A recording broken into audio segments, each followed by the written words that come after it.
The soft chime of the front door went unnoticed as the man stepped in. No one in the restaurant even bothered to look up. Early autumn in Old Peachtree still carried a lingering heat, just enough to make the silver-gray windbreaker he wore feel out of place among the sleek, polished atmosphere inside. Dark jeans, a low baseball cap, and a clean-shaven face that held no particular distinction, he blended in like any passerby wandering in out of curiosity, rather than genuine interest in the food. No one knew this man was Graham Ellison, founder of Iron Flame, the once celebrated steakhouse chain known as Art in Every Slice, and this, the very first location he had built with his own hands.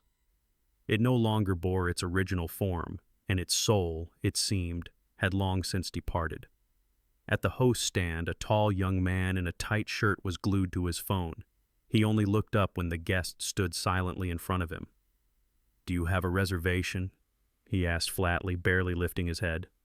Graham quietly glanced toward the window, where the VIP table remained empty, bathed in the last golden rays of the day, reflecting gently off a wine glass left uncleared.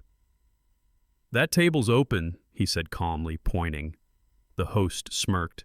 "It's reserved. Don't see your name." No effort to check the book. No interest in asking.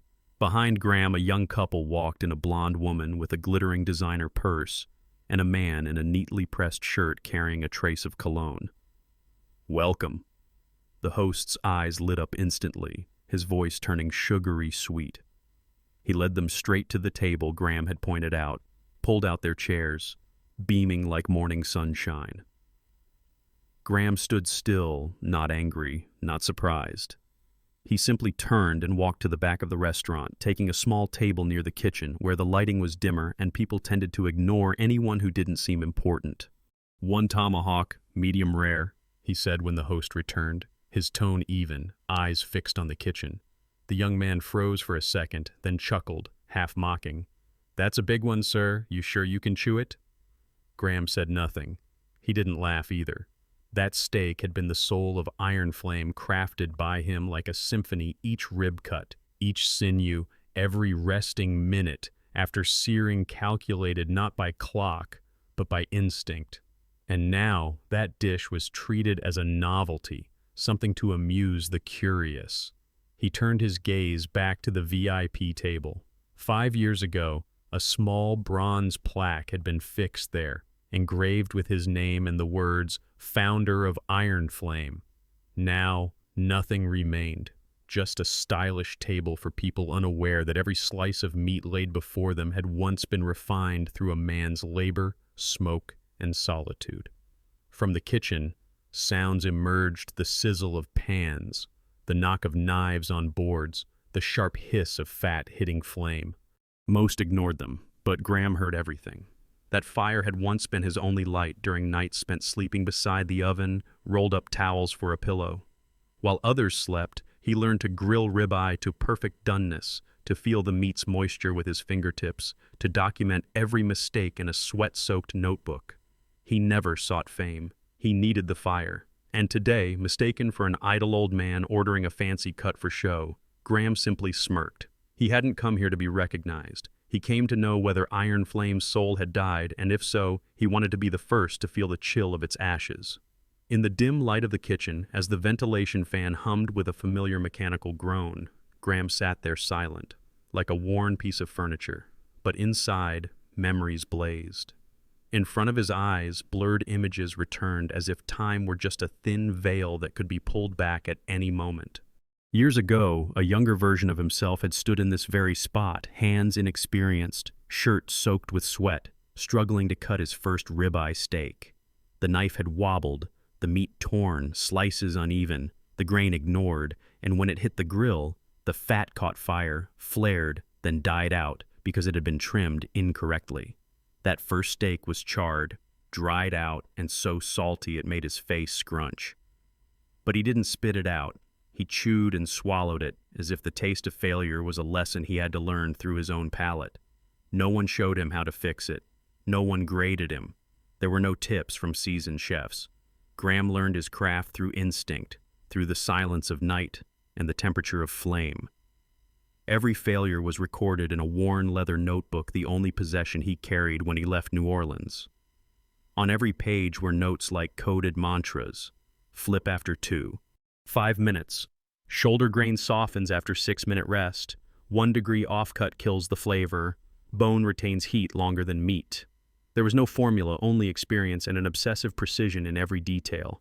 His late father, a quiet butcher, once told him, "Your eyes can lie to you, your hands won't." Graham learned to trust his palms, the weight of raw meat, the sound a blade makes when it glides through the perfect layer of fat. He didn't chase perfection that belonged in textbooks. He searched for something deeper: memory. A dish that didn't just feed, but lingered in the mind. A steak that, when bitten into, carried the warmth of the fire straight into the soul. And that memory had once been real. His tomahawk seared just right on the outside, glowing pink like a summer dusk within, had been described as a memory etched in taste. Every time the knife touched tendon, every precise flip on the grill, he remembered each motion like a pianist remembers every key. But now, that very dish was the one driving guests away from Iron Flame. Graham looked up. Behind the glass of the boardroom weeks earlier, he had sat silently, watching the charts drop. The flagship location's recent quarterly revenue was embarrassingly low. Customer loyalty had plummeted. Culinary platform ratings had crashed. One partner sighed. "Guests say the steak tastes like it was just done to be done." Another whispered, "They say it used to carry the cook's scent. Now it smells like the assembly line." He hadn't responded. No defense, no justification. He just stared at the numbers, and then, in the room's heavy silence, he had quietly said to himself, "The dish that bears my name is the very thing making guests walk away." A chilling thought crept in, more terrifying than any deficit. Was it already too late to save? Returning today in the guise of a stranger, Graham wasn't looking for answers in spreadsheets. He wanted to feel it with his eyes, his ears, his tongue, If the legacy he built was dying, he didn't want to be the last to know. He wanted to stand in the center, where it all once began, the kitchen, and feel if its heart was still beating. If the fire had died, he would be the last to know if any warmth still remained. That afternoon, Graham splashed cold water on his face in the small restroom tucked beside the back exit of the kitchen. The chill traced across his sun-worn skin, washing away the dust of the road and the tension that had clung tightly to his thoughts for weeks. He stared at his reflection in the mirror. Salt and pepper hair trimmed neatly, his chin clean-shaven since early morning, and the crow's feet at the corners of his eyes seemed to run a little deeper. No tie, no tailored suit, just a faded cotton t-shirt and a windbreaker bleached thin at the shoulders. He no longer looked like the face once plastered on culinary magazine covers or towering highway billboards. Today he wasn't here to inspire nor to audit quality, but to listen for something numbers and emails could never say. No laptop, no assistant trailing behind, no meetings on the schedule. No one knew he was here. And in that very invisibility, Graham rediscovered the most formidable kind of power, the power of a man who knows how to listen from the shadows. He didn't need to announce himself. He didn't need respect. He only needed to observe, to remember, and to understand. Leaving the restroom, he quietly returned to the worn table near the edge of the kitchen. From that vantage point, he could peer through a narrow crack in the door that led to the open kitchen, the space most diners never really paid attention to. And then, through the rhythmic clatter of knives on cutting boards, the hum of exhaust fans, and the metallic clinks of pots and pans, he saw something that made his heart stop for a beat.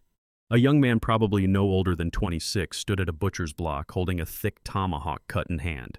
His grip was steady, skin slightly tanned like someone who knew heat and sun and flame. The grill's soft amber light cast a glow across his cheek, like the shimmer of living fire. He didn't speak, didn't look around, and moved with no rush. Every slice had a pause, a quiet breath between motions, as if he was conversing with the meat itself. Graham watched every movement without blinking, not because it surprised him, but because it was disturbingly familiar. In that moment, he didn't see a stranger working in his kitchen. He saw himself, 20 years ago, with the same eyes, the same hands, and the same fire.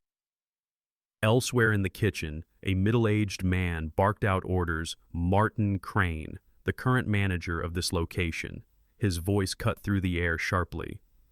"Noel, what kind of cuts are those? You think this is an art museum? The guests don't eat with their eyes." Noel, the young man, didn't respond. He simply wiped his knife, adjusted the rib, and continued his next cut.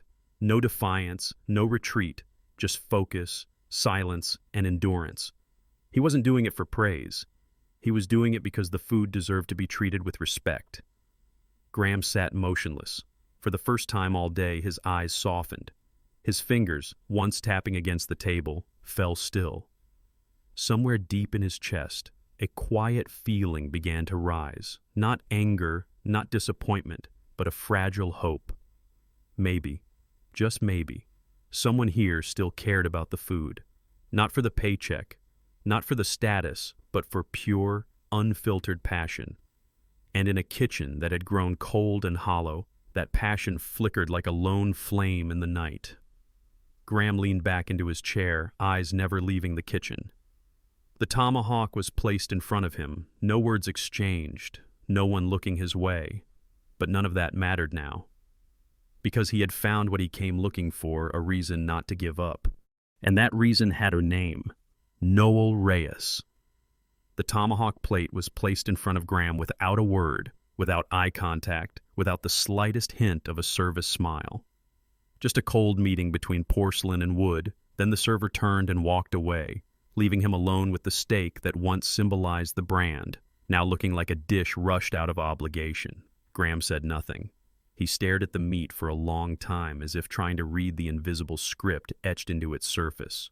The outer sear was unevenly charred, the center a dull gray instead of a blushing pink, and the grain had been sliced against the muscle's natural direction. It wasn't just a technical mistake, it was a betrayal of philosophy. He picked up the knife and pressed down. There was none of the supple give that comes with a perfect medium rare. The meat tore instead of gliding under the blade. He cut a small piece, brought it to his mouth. The first taste was dry, like an unspoken apology. The second was salt, like someone had used seasoning to mask the absence of care. No lingering finish, no depth, nothing that evoked the dish he had personally refined through over 1,000 trials. He swallowed, but not out of enjoyment, only for confirmation. No one came to ask how he was doing. No one paused to check in. People walked past him as if he were invisible. His water glass remained empty. The napkin hadn't been properly folded. No wine offer, no glance of concern. Just a few meters away, another young couple had entered. They were greeted with sudden enthusiasm, handed menus directly, glasses filled immediately, the server leaning in with charming detail about each wine. Every gesture oozed with selective hospitality. Graham observed, not angry, just slowly shifting his eyes to his empty water glass, then back to the cooling steak. At the bar, Martin Crane, the manager, was laughing loudly with Tanner, the host from earlier. They clinked glasses, their laughter echoing through the restaurant. Martin scrolled through something on his phone, then burst into a drawn-out chuckle as if delivering a punchline to an inside joke. They were carefree, as if this place no longer needed any model of service or respect. And Graham, still seated, hands neatly folded on the table, eyes cold and calm. He looked again at the half-eaten steak, now cooling at the same pace as trust itself, silent and without warning. He raised his eyes, quietly asking himself, "What am I witnessing here? Is this random neglect, or has the system made this its standard?" It wasn't a question that needed words to be answered. He stood up, left the table, and walked slowly toward the back corridor, the one leading to the restrooms, but also passing by areas where staff usually entered and exited. The light back there was dimmer, quieter, and gave off the sense of belonging to another reality, one where what truly happened never made it into a report.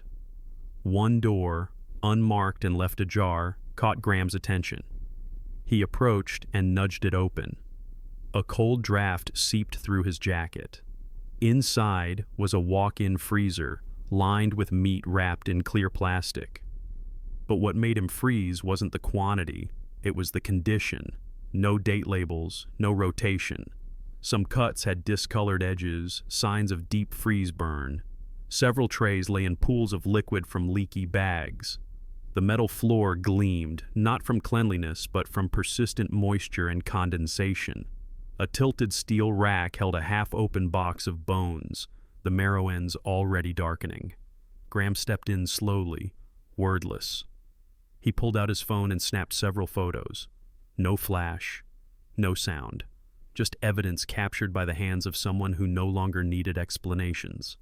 When the door closed behind him, what he carried out wasn't just images, it was the final confirmation. This wasn't negligence. This was a culture, and it was rotting from the inside out, colder than any freezer.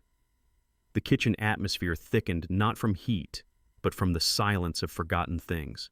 Graham slowly returned down the hallway, his gaze no longer soft as before. In his mind echoed the drip of water in the freezer room and the image of neglected cuts of meat, like the forgotten soul of the restaurant.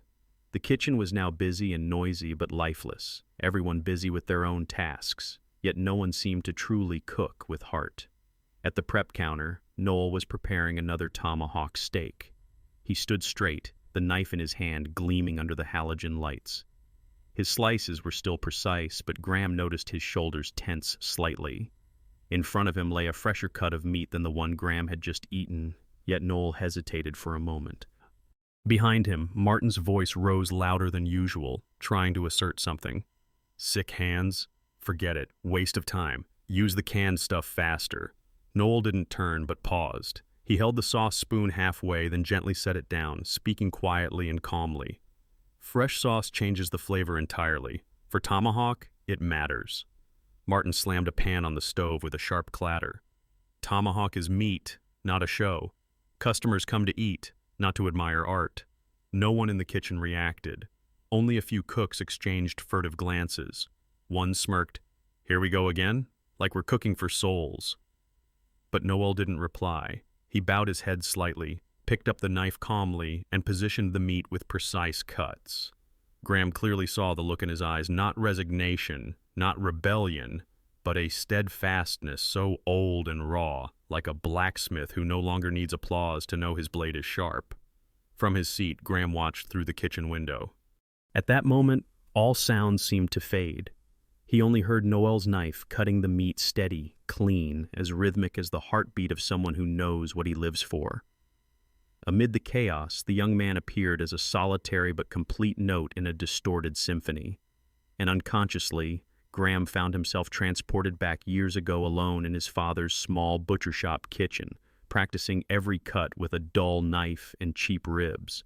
Back then, he was told he was too slow, too meticulous. But he persevered not for recognition, but because the dish deserved such dedication. Noel was doing the same. And what made Graham pause wasn't the resemblance, but the fear that if no one recognized Noel today, how long could that flame burn?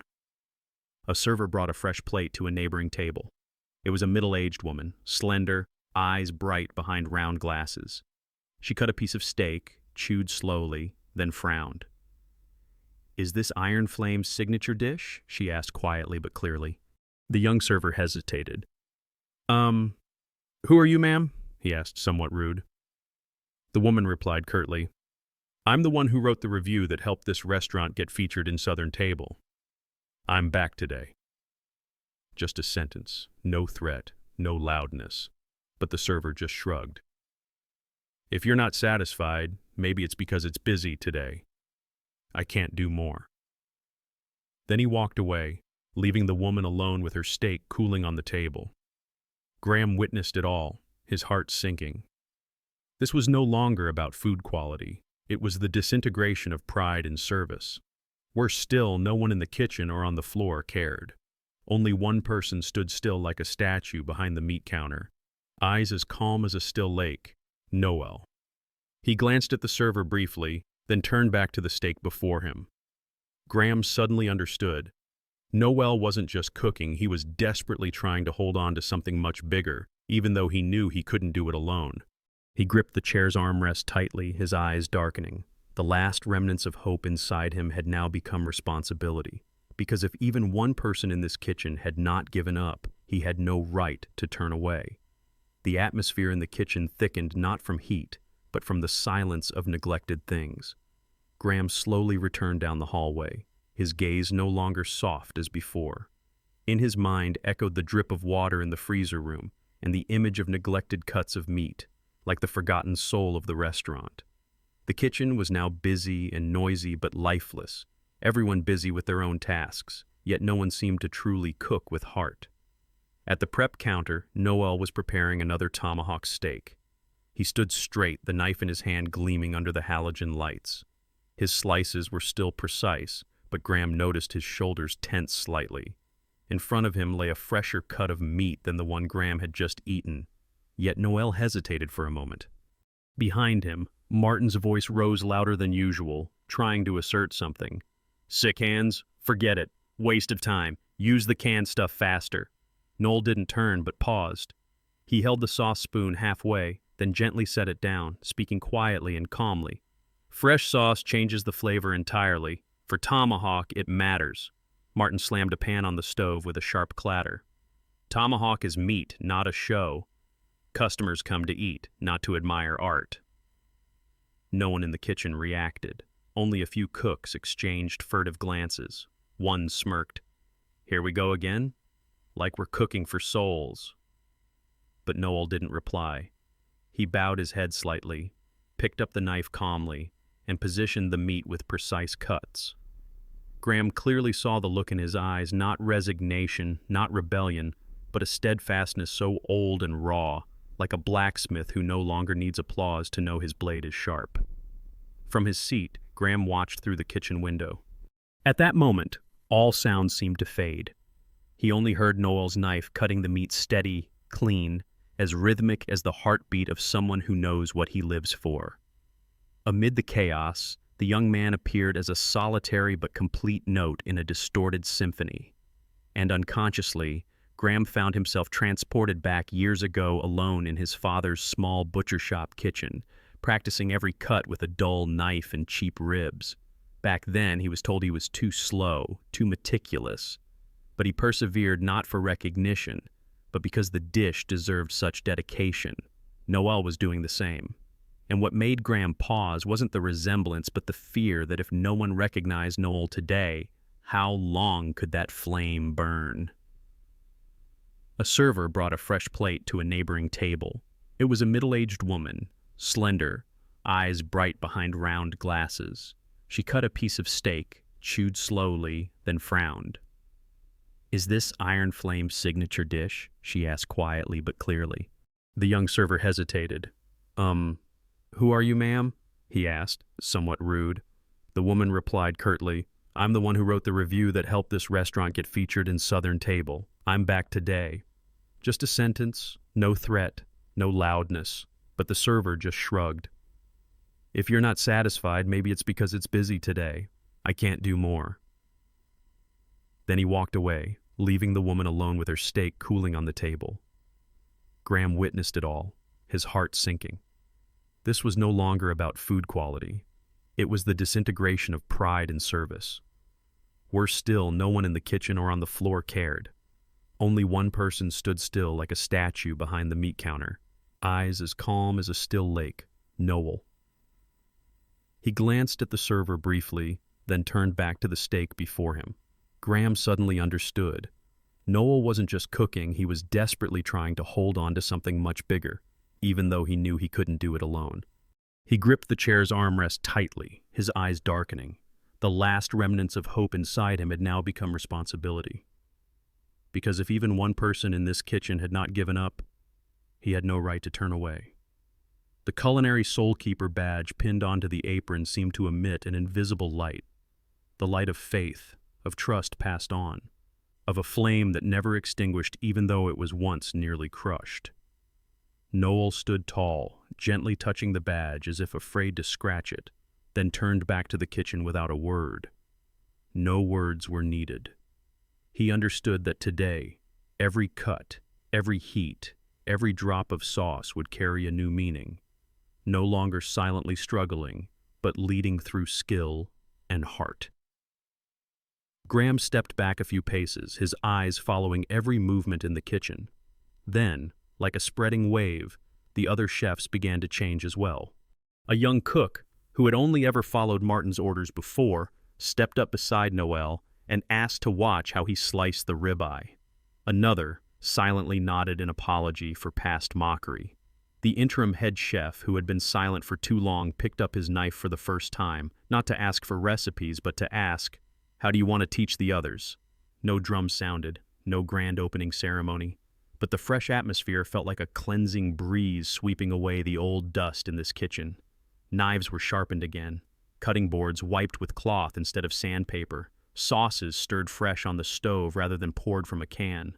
And Noel, with his calm gaze, began to do the only thing he knew for sure: pass on that flame. Each slice was perfectly round, each piece of meat checked for temperature by hand, each plate completed with patience. Dining tables lit up one by one. Customers who had been mere shadows began to sit up straight, smiling as they cut their first steak.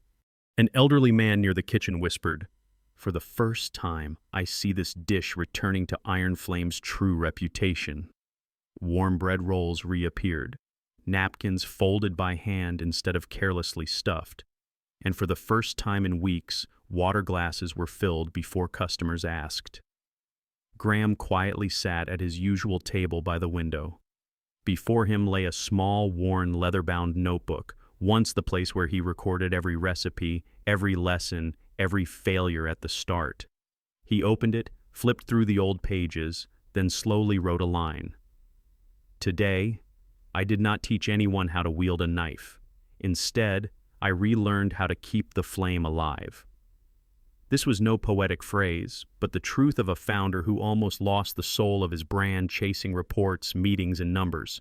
Only when he stepped back, disguised as an unrecognized stranger, did he see the most important thing. A restaurant doesn't live by its menu. It lives by the spirit of those behind the kitchen. And Noel, the young chef, once seen as too slow, was precisely the one holding that soul when no one else believed it still existed. At the end of the evening, Graham stood outside the restaurant, arms crossed, looking through the glass. Inside, Noel gently leaned over, guiding a young prep cook on how to check the marbling of a premium beef cut. He spoke softly, made no unnecessary gestures, just a hand placed on the shoulder, a quiet passing of the torch like a silent mentor. Graham didn't enter. He no longer needed to.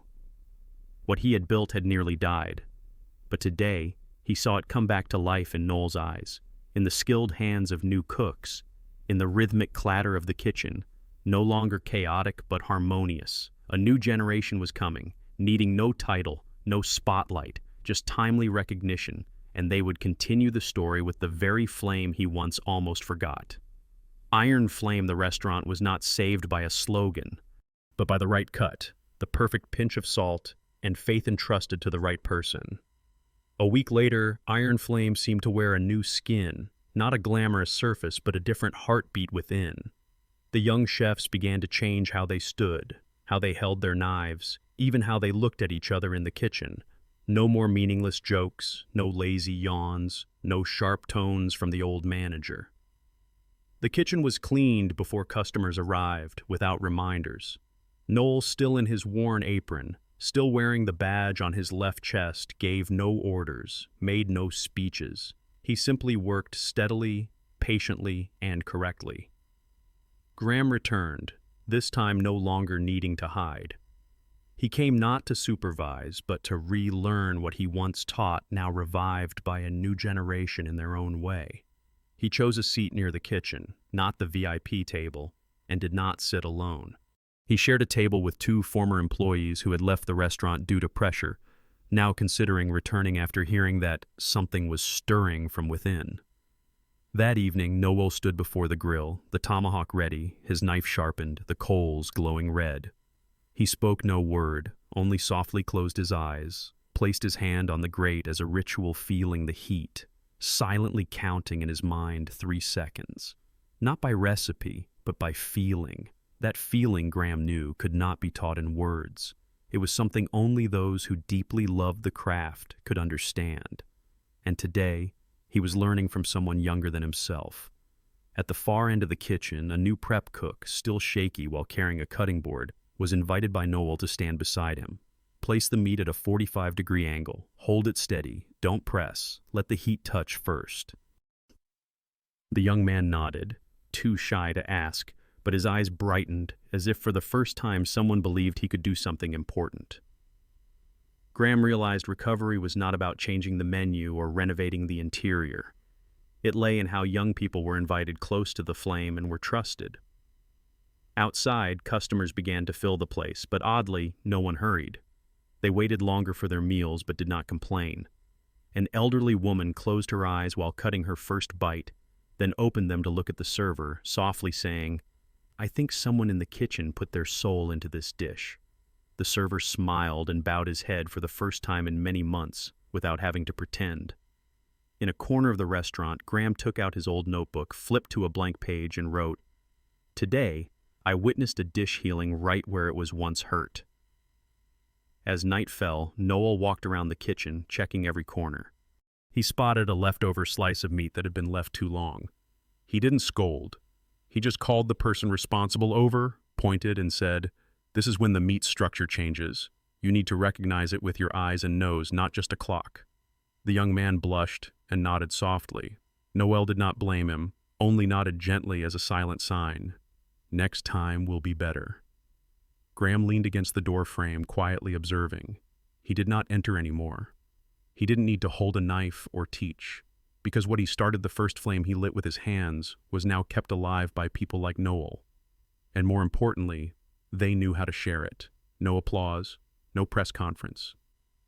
But Iron Flame quietly was restored, not just because the steak tasted good again, but because the people behind the scenes were finally seen, heard, and believed that the smallest things deserved to be done right. 3 months later, Iron Flame was not only back, it had surpassed itself. Not because of a flashy marketing campaign, not due to rankings or star ratings, but because customers began sharing simple words. There, they care for the food as if their own family would eat it. And in that kitchen, people didn't just cut meat, they cut with memory, with responsibility, with something intangible. Soul. Noel no longer needed to speak for others to stop and listen. When he entered the kitchen, everyone instinctively adjusted their towels, sharpened their knives, and washed their hands again, not out of fear, but out of respect. In their eyes, Noel was neither the little boss nor Graham's right hand. He was the first to stand against indifference, the first to protect a dish from becoming a production line, the last one to give up when all others chose silence. Graham still came to the restaurant, but no longer sat alone in a hidden corner. He often chose a table near the open kitchen where he could watch new chefs learning to feel the grain of the meat, time the bone's resting period, and check the color of sauces by the light, not by the clock. He usually sat with a new notebook, this time not to write recipes, but to record the words of former customers who had left and now returned. They said, "This steak tastes like the first time I ate here, only now the service is just as perfect." One evening, Graham happened to stand near the kitchen door and saw Noel place his hand on the shoulder of a new prep cook, a young Dominican boy with limited English skills. The boy was shaking as he flipped a piece of meat. Noel didn't adjust his hand but softly said, "Don't force the meat your way. Listen to it. It will tell you when it's ready." The boy nodded, smiled, and tried again. This time the meat didn't tear. Graham smiled. Another flame was passed on. That night, an elderly man with gray beard, tall and thin, sat near the kitchen. He ate slowly, cut neatly, and at the last bite looked up and said to the server, "This is the last steak I'll eat here. I'm moving hospitals far away. But if there's any meal worth remembering, it's this one." The server's eyes welled up as he bowed slightly. A moment later, Noel brought out a small tomahawk plate, the leftover portion carefully recut and plated. He said nothing, only gently placed it before the man and nodded. It wasn't pity, it was respect. When the guests left, Graham entered the kitchen. He stood beside Noel, both looking at the fading embers. "You know," he said, "I once thought fire could only be kept alive by discipline. But you taught me sometimes the thing that keeps the fire burning is silent, doing right every day, even when no one sees." Noel remained silent, then nodded very slowly. He didn't reply, but Graham understood the empathy needed no words. Before leaving, Graham took off his old watch he'd worn since the restaurant opened, glass slightly scratched, leather strap faded, and placed it in Noel's hand. "This isn't expensive, but it once timed my very first steak cut. Now, it will time yours." Noel looked at the watch, then at him not with gratitude, but with clear awareness that he was being handed an invisible thread linking the generation who started the kitchen to the one who now keeps its flame alive. And from then on, at Iron Flame, there was no loud introduction of a head chef. Only one thing was quietly passed down, engraved in a corner of the menu. The keeper of the kitchen's soul is the one who slices every steak as if it's the last thing they will ever do. Legacy is not a recipe. Legacy is knowing how to keep the fire burning when everyone else has forgotten where the flame began. And Iron Flame, under that light, was reborn not as a famous restaurant, but as a reminder that sometimes the best dish is the one cooked with the silent persistence of someone who never lets go. In a world where speed and profit are often placed above all else, the story of Noel and Iron Flame serves as a precious reminder that what sustains a brand is not the payroll or the spotlight, but the people who quietly preserve its soul with their own hands and hearts. From the perspective of someone who has studied hundreds of business revival models, I can affirm that the most sustainable revival never comes from the outside, but always begins with an inner spirit unwilling to lose its core essence. If this story resonates with you, please like the video as a way to spread the message about those silent keepers of the flame, and subscribe to the channel so you won't miss the upcoming journeys where steadfastness and kindness create turning points. And before you go, leave a comment with the phrase, "Keep the flame alive," because sometimes just one person silently holding the flame can light up an entire generation.